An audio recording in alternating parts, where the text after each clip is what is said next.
My brothers and sisters, God is willing to forgive our sin. He's a wonder-working God. He's a miracle-working God. He's a God who shows mercy upon us. Hebrews chapter 10:17, I'll forgive your sin, no more remember sin. Hebrews chapter 10:23 is a faithful promise. James 1:18, the Lord our God, Almighty God has given life for us by through His message. Job chapter 36:5 is a wonder-working God, miracle-working God. Hebrews chapter 10:10, only by the blood of Christ our sins can be forgiven. Hebrews chapter 12:14, we can only be perfect with the Lord. You can please God only with a perfection. My brother, sister, God is willing to forgive our sin. Some people will say, oh, I'll go and talk to my God. I'll confess my sin to God. That is left to you. But I told you from the Word of God. Word of God very clearly says, priests have been ordained. We have to confess our sin to Him. Get rooted with the Word of God. Get rooted with the Word of God. Get rooted with the Word of God. God is willing to forgive you. When God forgives you, when you become perfect, Joshua chapter 3:5 says, today you become holy, tomorrow you will see the miracle taking place in your family. The miracle will happen. Job 9:10, God says, He will never stop performing the miracles. God will never stop performing the miracles. He is a wonder-working God. He is a promise-keeping God.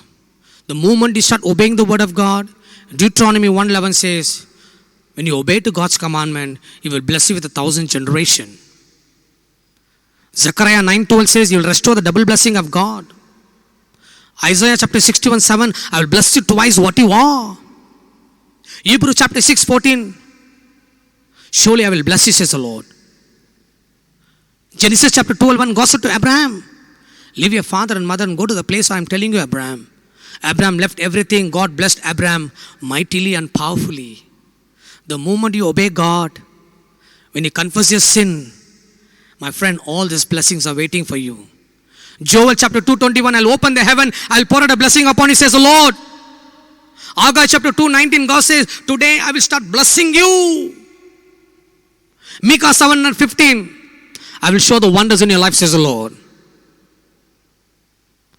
Isaiah 49:3, the Lord says, I will do the wonders in your life.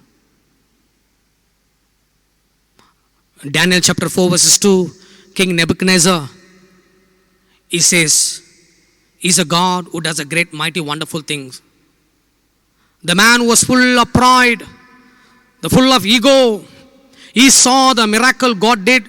Shadrach, Meshach, Abednego were in the fire, and he started praising God. There's no any other God like God of Israel. He's a God. Daniel chapter 6:27, Babylon king Darius, he says, there is no any other God like God of Daniel. He's the only God. No one should worship any other God except the God of Daniel. He's a true God. Today, my brothers and sisters, Number chapter 24:1, God says, I love to bless my people of Israel. Joel chapter 2:25, God says, I repay all the blessing for my children, says the Lord. Joel chapter 2:26 says, if anyone has a faith in the Lord will never disappoint that person. Psalm 34:5, whoever looks to me, I will never put into shame, says the Lord. Isaiah 49:23, those who have faith in the Lord will never disappoint that person. Romans chapter 10:11, those who have faith in the Lord will never disappoint that person. Isaiah 28:16, if anyone puts a faith on the rock, the Lord says, I will never put in a disappointment, says the Lord. Romans chapter 9:33, the one who's having a faith in the Lord will never disappoint that person. Joel chapter 2:26, those who have faith in the Lord will never disappoint that person. Psalm 16:8, David says, I kept the Lord before me. He will never put me into shame. My brother, our God is so beautiful. Honestly saying you, there is no any other God like my Lord Jesus Christ. What a beautiful God. What a beautiful God. What amazing God is this? God who transformed a Samaritan woman, giving the springs of living water to her. She was a prostitute, talking to God, listening to God. Word, she became a great prophet. She ran to a village and she brought the whole village to Christ. When we start read the word of God in the house, you spend time with God. You spend time with God. Don't go running behind here and there, but learn to sit at the feet of God like Mary. You will hear the voice of God. You will hear the voice of God. God is speaking to you from your heart. Once you make a habit of reading the word of God, the more you start becoming a habit of reading the word of God. I'm just giving an example for you. When you start watching more and more movie, when you start singing lot of movie songs, what will happen for you? Continuously the songs will come. Continue the song will start coming to you. The pictures will come into your eyes, things and all. Forget about that. Make a habit of reading the word of God. The more you read the word of God, the more your health will become all right. He will heal you, my friend. He will heal you. Nothing is impossible to God. John 8:32, God says, you will come to know the truth and the truth will set you free. He is a healer. Jeremiah chapter 17:14 says, I am the healer. I will heal my people, says the Lord. He wants to heal us. But He will heal only when you addicted to word of God. The Lord will heal you only when you get addicted to the word of God. Do you know, I want to tell something secret. Another secret behind this, reading the word of God. When you read the word of God, something happens. What is that? Acts of Apostles chapter 5:32 says, by obeying the word of God, by reading the word of God, you will be filled with the Holy Spirit. I'm not telling you, read the word of God. The word of God tells very clearly for you. By reading the word of God, obeying the word of God, you will be filled with the Holy Spirit. You want to be filled with the Holy Spirit? Make a habit of reading the word of God. How long are you going to live on this earth, my friend? Do you think you're going to live all your life? No way. Psalm 90 verses 10 says, man can live only 70 years. Not more than 70. By grace, 80. That's all. You can't live forever and ever. We have only one life. We have only one life. Make use of it. If you want to live a good life, healthy life, hold on to the word of God. No choice. There's no choice. No man can save you. No politician can save you. No friends or neighbors can save you. Except Christ. Except the God's word. The more you read the word of God, that word of God will make you prosperous in your life. God knows what has to be given for you. He knows everything. Nothing can be hidden from the eyes of God. Colossians chapter 3:2 says, let not your eyes look on the earthly things, let the eyes look on the heavenly things, says the Lord. Job chapter 31:4, Job says, every step I walk, the Lord is watching over me.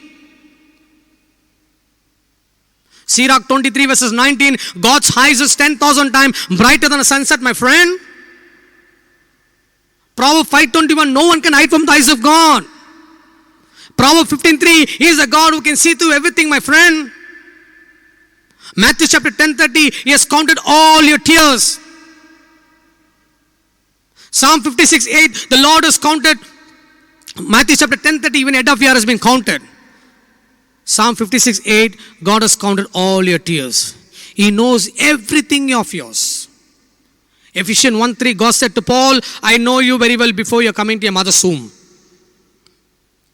Before the world was created, God knows you and me. Jeremiah 1:5, God said, Jeremiah, I know you very well before you are coming to your mother's womb. Isaiah 49:15-16, God says, even your father and mother can forget you by loving, but I will not forget you. I am the Lord your God, who has written your name in the palm of my hand. My friend, the only one person who always remember you, that is Jesus. Psalm 139:8 says, Lord, when I go there, you see me. When I go underneath, you see me, Lord. I cannot be hidden, Lord, but you see everything. He's a God who can see, my friend. Where you can go and hide. You can't go anywhere and hide, my friend. My Lord, my God is watching over you all the time. He's a God who's watching over you, making a habit of reading the Word of God. Read the Word of God. Give more importance to the Word of God. And you can see that you will be filled with the presence of the Holy Spirit. When the Holy Spirit comes upon you, and He will teach you beautiful things. We want to thank God. We want to praise God. We want to adore God. We want to honor God. Because He is a wonder-working God. Learn to praise Him. Say hallelujah. Thank you, Lord. Thank you, Lord. Thank you, Jesus. Praise you, Lord. Keep saying thanking God. Revelation chapter 19 verses 2 and 3 says, in the heavenly place, all the angels are praising God. Hallelujah. Hallelujah. Keep praising God. Psalm 34:1, David says, in all my life I'll praise my God. God's praises will be always on my lips. Go for a confession, my friend. Don't worry. You want the blessing? You want to see a good health? You want to be protected? Don't listen to anybody. Don't listen to anybody. You go to Proverbs chapter 6 verses 7, God says, the Lord says, learn from the ants. Learn from the ants. When we see the ants on the way, we stamp it, we kill it. But God said, the ants are more wiser than us. More wiser than us. God said in the summertime, they go out searching for a food. The winter time, they relax. Today, God is asking us to spend more time with the Lord. We thank you, Lord, and we praise you, Lord, for wonderful. You're so good, you're so wonderful, Lord. You alone are worthy of praises, Lord. In the name of the Father, and the Son, and the Holy Spirit. Amen.